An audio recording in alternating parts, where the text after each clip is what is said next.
Welcome, mindful performers. Today I want to talk about the power of maintaining our focus on the world and the feelings that we want to manifest. There are many prominent people coming out and saying that we need to publicly denounce the actions and violence in Charlottesville. And while I agree completely with the denunciation of the beliefs of these groups and the violence that occurred, I wanted to talk a little bit about making sure that we don't get stuck in that energy.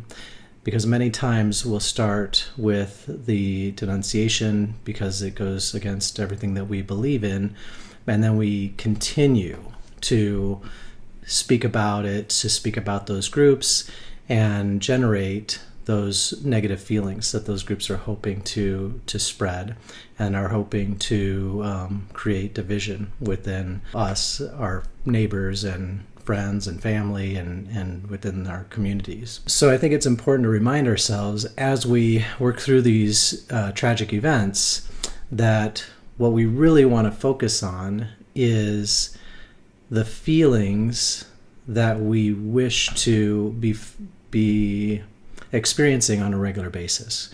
We want to be focusing on compassion. We want to be focusing on loving one another, the golden rule, and living those in our lives as much as we possibly can. And we want to avoid getting stuck in any of the negative speak, the negative talk. It's so easy to do, especially with a 24-hour news cycle. And, it seems that everybody is talking about it. I do believe it's important to speak with your family and your children and your friends to work through any pain or any sorrow. I'm not saying that we need to ignore the things that are occurring, but what I am saying is that it is important to remember not to get stuck and to keep in mind that your words and your actions and your feelings draw to you more of the same. And so it's important to quickly move back into the feelings that you want to experience on a regular basis and to use the words that you want to hear on a regular basis. And by all means, work through the pain, work through the sorrow, work through the frustration, talk to your children, your family about it, and try to move it to a constructive conversation and something that helps others focus in on more positive ways of thinking, feeling, and being so that we can see more of that within our world.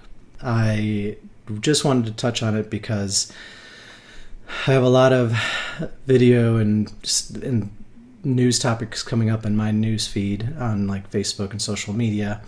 And although I don't watch any news channel at all, actually, there's no way to stop some of the different streams that come up. And I started struggling with the fact that a lot of people were saying, hey, you have to speak out, you have to denounce. And I struggle with that because, of course, I denounce the violence. And of course, I denounce those belief systems.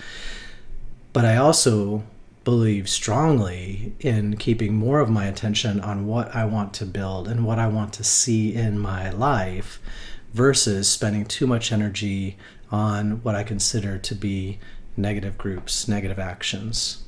So just want to touch on that. Remember, what we speak, what we feel, and the way we act brings more of those same feelings, actions, and words into our lives. So try to maintain your focus on the positive and the constructive, and obviously don't avoid the negative. But I always like to say, let's identify the problem, and then let's focus most, if not all, of our energy on the solution. If this topic was helpful to you, please remember to share it to your friends. If you haven't subscribed to the YouTube channel already, please subscribe to be notified of new videos, and be sure to click like if you had a chance to watch this and enjoyed it.